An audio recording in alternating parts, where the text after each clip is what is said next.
Democrats are actually freaking out right now after Trump's speech from yesterday because it went horribly for them. I'll show you how Americans actually felt about the speech in the second segment of today's show. But first, Democrats got crazy after Trump's speech. So Trump, in the speech last night, brought out a young man, and basically he had survived cancer. He wanted to be a police officer. It was super moving. It was a really great moment in the speech. MSNBC, after the speech, was commenting on it. And what do you think they talked about? Did they talk about how this young man overcame cancer? No. Did they talk about how men, the great men and women who protect us every day? No. Somehow, the thing that they wanted to focus on was January 6th. I think this was a lesson in finding one thing that you let yourself feel. And I let myself feel joy about DJ. And I hope he's alive for another, 95 years, right? And I hope he lives and the life he wants to live. He wants to be a cop. He knows what he wants to do. And maybe when you have childhood cancer, that crystallizes for you. And I hope he has a long life as a law enforcement officer.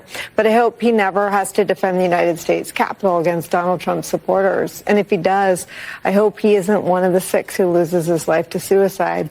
And I hope he isn't one who has to testify against the people who carried out acts of seditious conspiracy and then live to see Donald Trump pardon those people. So disgusting. So disgusting. They have nothing else to talk about but January 6th. Literally, out of all the things that they could talk about as the opposition right now, the one thing that they always focus on is January 6th. 1 year after, I can remember 1 year after January 6th, I thought to myself, surely they've milked this thing as much as they can go. Surely they cannot talk about January 6th much more than they already have. It's been 4 years, folks. It has literally been 4 years since 200 people were let into the Capitol. And again, they want to bring it up every single time. And they bring it up as the same time as talking about a cancer survivor wanting to be a police officer. Like, what the heck? How does that have anything to do with January 6th? And so not only is it offensive to that boy and Americans, but it is completely tone deaf on just a political strategy level. And I think it represents a real pride in the Democrat Party right now. Generally, Democrats, if I just look over my lifetime, which granted it's been short, but I think it has been politically significant, Democrats tend to be very savvy when it comes to elections. When they lose, they tend to pivot in the direction of their constituents. But for the first time in my lifetime, and I can remember this after they lost to Donald Trump in 2016, they made a pivot and they won an election. But for the first time in my lifetime, they are digging in their heels, and by so doing, they are basically saying Americans are stupid. Or in other words, what they're doing, they could look at the loss that they had this last year, and they could say, well, we need to change in order to represent our constituents better. That's what political parties tend to do.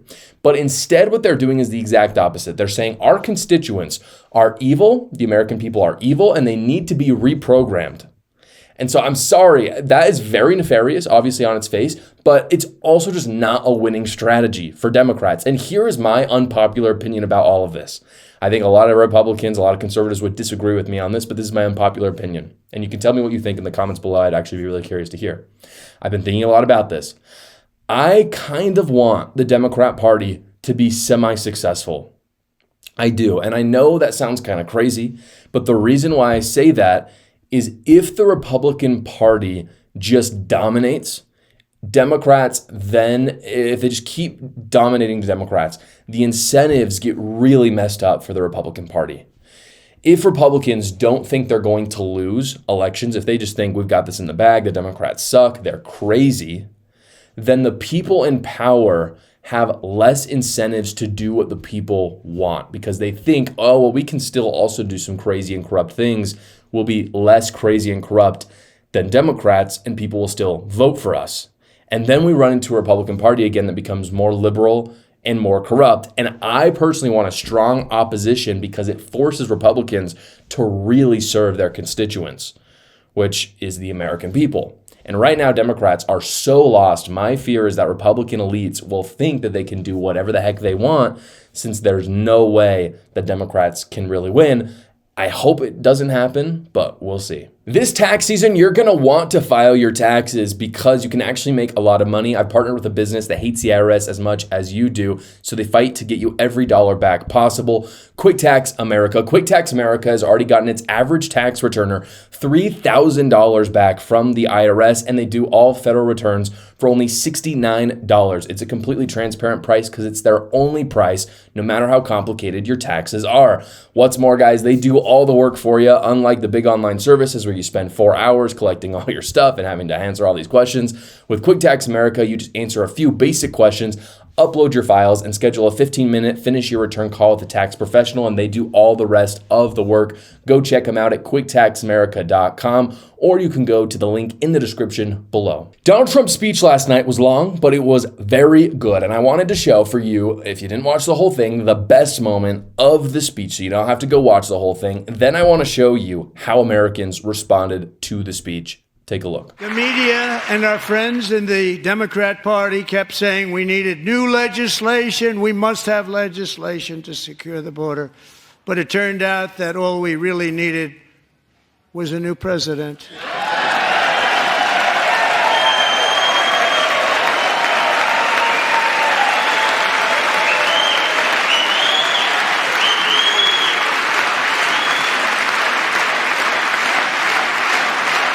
I love JD Vance's face in that. And I also think the angry faces of Democrats is equally as good. That is just a great moment. All of what he said is very true, of course.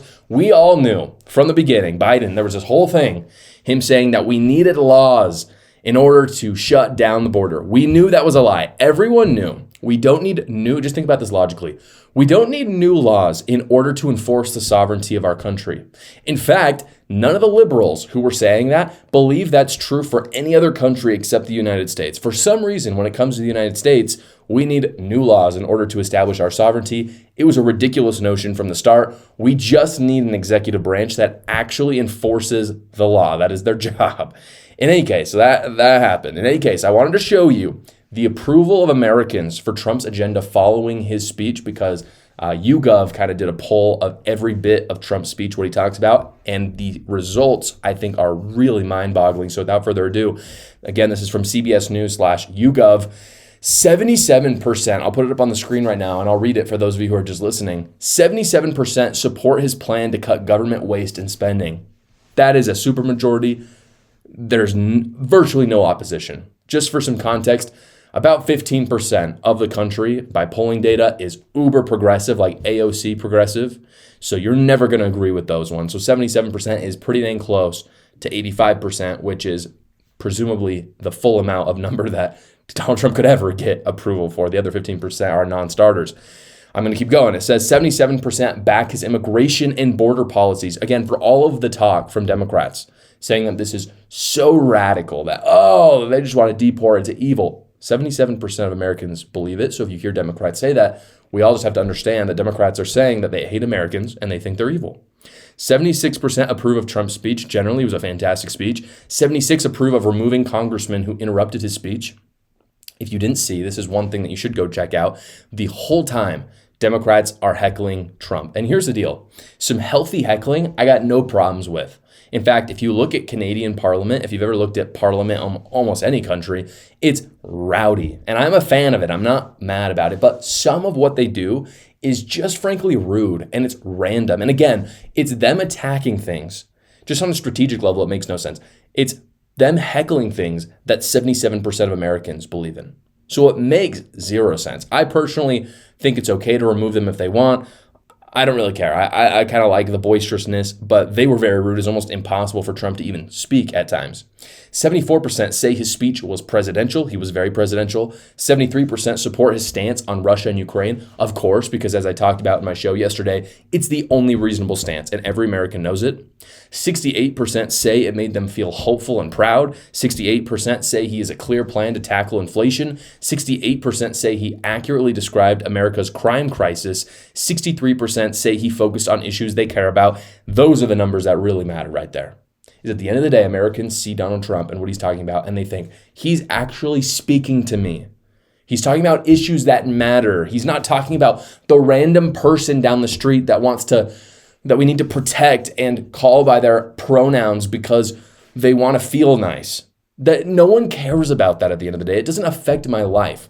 What affects my life is inflation, the war in Ukraine, immigration, illegal people coming across our border, poisoning people with fentanyl, crime going up. People actually care about that. It's very clear that they like the direction Donald Trump is going in because, again, it's not that hard. All Donald Trump has to do is just actually talk about the issues that matter to people. But for some reason, Democrats could never do that. And Donald Trump has only been doing that. I can see how, I really can see how Republicans are going to carry this through the midterms based on this polling. I don't see how Democrats can get back in this thing like they are because, again, they're going to have to abandon the craziness and meet their constituents where they are in order to succeed. You can't brainwash or try to reprogram your constituents. It's not going to work. There's too many people. That's what Democrats are trying to do. It's not going to work. I don't see Democrats being able to come into power right now without pivoting to some of the things that Donald Trump is doing. But eventually, if their approval falls low enough, I suppose they'll have to do it. And I just don't know how low it's going to be before they do it, but it will happen eventually. Hey guys, I wanted to let you know about a deal I'm running right now on Amazon. My book, A New Cult, it's up on the bookshelf right there. It's only $9.99, or if you have a Kindle subscription, it's actually free to you. I had a great time writing it. I talk about the Democrat Party and their truly cultish behaviors. I talk about some crazy stories. I know you'll have a great time reading it, so go check it out right now. The link is in the description below. Thank you so much for watching, guys. If you haven't already, go down below, like the video, subscribe to my channel, and watch another video.